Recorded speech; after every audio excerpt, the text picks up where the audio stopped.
I was good. We went out on the field, and the players looked at me like I was sick or something. We're outside, and they started saying, "Coach, this field is hard as a rock. What are we going to do?" So I made a decision to bring them inside, and the first note on my practice plan was, we have to get heat on these fields, because when we're having the opportunity in the future to start getting ready for the playoffs and these late season games like this, we're going to need to be outside practicing. I like to be outdoors, so that's the first thing that happened today, and our players get it. But we went inside and finished up a good practice, getting ready for a big game on Friday. Injury standpoint, I think everybody's good. I know Peter normally reads it all. So Steph DeVal got added to the injury report with a hip. He was limited today, and he's questionable. Bobby Calhoun was limited, he's questionable. Sammy Coates was limited, he's questionable. Holmes was full today, but he's questionable. Peppers didn't practice today, he's doubtful. Shelton didn't practice today, he is questionable.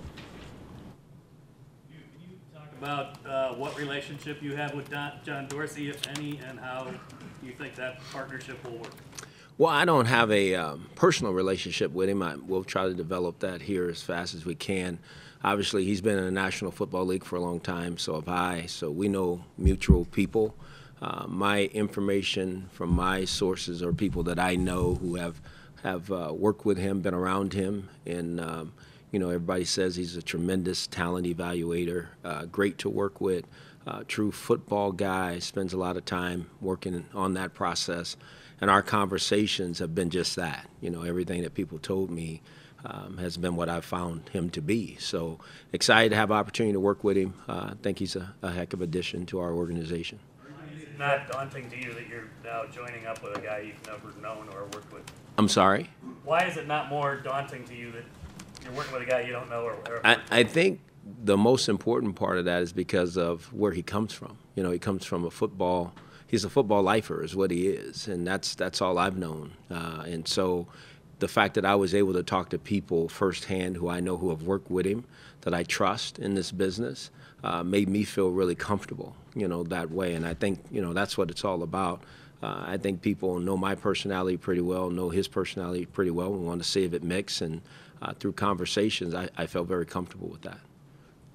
Are you going to need a crash course to get to know him right now? I mean, obviously you're busy with the games, but is it vital that you guys get on the same page and you lose sleep over that just because you got to know the guy? Absolutely. I want to know him as well as I can. As you mentioned, we're still preparing for games, but time is not an issue here. It's about trying to get this organization right and get our vision squared away on what we're trying to accomplish here. So I'm sure we'll do that. We'll do it from sun up to sundown. You talked to John several times yesterday and this morning already, I think. So when you have these first meetings, what are you talking about? Are you going through the roster? Are you talking philosophy? I think what's more important is vision. What do we want to be? What do we want this organization to be like, play like, look like as we move forward? And make sure that we get aligned together, as fast as we can. We have a lot of the same beliefs football-wise, and I think that's important. But we got to make sure we continue to dig into all of that and vet all that out and make sure that we know exactly what it is so that we can make that a reality. What's the advantage for you and maybe John starting this process now as opposed to late January? I think what's good for him is that he gets to see what the process has been, who our players are, how we go about practice, and really see them in real time as opposed to just watching them on videotape. I'm sure we'll do that again too when this is all over, but to really see our players, feel our players, be around them, know who they are, be able to see our process that was here in the past from a scouting department process. I think all that's really important, because he'll get to see these last 4 games and really get a true feel of what it is that we're looking for as we move forward. When you say you discuss philosophies and all that, I mean, obviously you both want to win and win as soon as possible, but sustain winning. So just could you define those philosophies? Right, you just said it. Those words don't mean anything. What you're hitting on is true, because a lot of people want to win a lot of different ways. There's all kind of ways to win. And I think everybody walk into the organization with the thought process of winning. I'm here to win. It's how you do that together, and I think that's what's most important that we've talked about, because there's no question I might want to win a certain way, he might want to win a certain way, that might not fit. So that's why I meant you got to really dig into that. What does that mean? How are we going to do this over the course of the next several months of putting that into place and making sure that we're on the same page to get that done? And I think that's what's most important, because you said it. Everybody wants to win. It's just how you do that together. So how would you say that? Could you just, in a couple of sentences, say how your ideas and his might parallel? No, they will be. I mean, there's no question. You go in a room and you don't walk out until you get to the nitty-gritty of it all. I mean, down to the last detail of it. We leave nothing untalked about. We have to talk through it all to make sure that we're on the same page of how we're going to get this organization up and running as we see fit. And I think that's what you have to do. I think that's the only way to do this. There's no other way. You impress upon him that you would like to have, more say, and be more involved in some of these roster decisions than you were in the last 2 years? I think my conversation with John thus far has been, and what I feel most comfortable with is that he said, Hue, I'm interested in going to find the players that you feel that you need to win here at the Cleveland Browns. And to me, that is a really important part of this. I think sometimes, and not the past, not talking about the past, I think sometimes you get players on a team that maybe you think fit the team. They got to fit the coach's talent and what the coaches on the staff talent is in order to bring winning to an organization. And I think John truly gets that. I think that's something we've talked about in detail and will continue to dive into, because we have to have the right talent, on our offensive football team, on our defensive football team, on our special teams that fit our coaches' talent, that gives them the best chance to maximize the ability of our players. Were you kind of surprised by the hire, or were you kept involved by Jimmy and Dee all along, or where were you on that? I'm not surprised by it. Obviously this was Dee and Jimmy's hire, and they felt very comfortable, but Jimmy did keep me abreast as to what, who certain people were and what possibly could happen. A lot of this, key to a lot of this, him understanding your system and you explaining the kind of player that works in the system? Absolutely. There's no question. And that's why I think he's so good at what he does. He's so good at identifying talent and knowing what does fit. So when I can talk about a receiver that plays like X, he knows what that looks like and feels like, and so he can bring in these guys that look like this. And I think that's the only way you can get to where you want to go in these situations.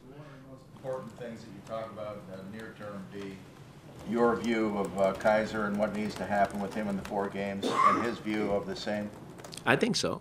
I think it's not just Kaiser. I think it's at every position. I think we really need to talk through, every spot, how we see it, how we want that position to perform, what we think it should be, and how it should be. And I think we'll go through that. Did you guys have, did you talk at all about Patrick Mahomes? I know you seem to like Mahomes pre-draft and they draft.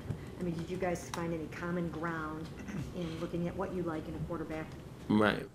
Mary Kay, I'm not going to talk about just specific players, but there is common ground on guys, that he's dealt with before, that we're going to be able to work through and talk through, that we're looking for some of the similar characteristics in players. But again, it's been one day, a couple minutes, and we're going to spend a lot more time here very shortly if I can break this meeting and get going. But no, he is, again, this guy's a football man. He truly lives, sleeps, and eats football. That's all he is about. And, obviously he's been very good at what he's done. How does that make you feel? Now you're working with a guy who's had more than 25 years in player personnel compared to one who had never done it. I don't think that's fair. I said it yesterday and I say it again.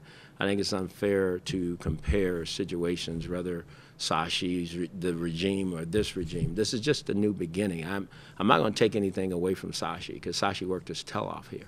I said that before, and I really appreciate everything he tried to do here.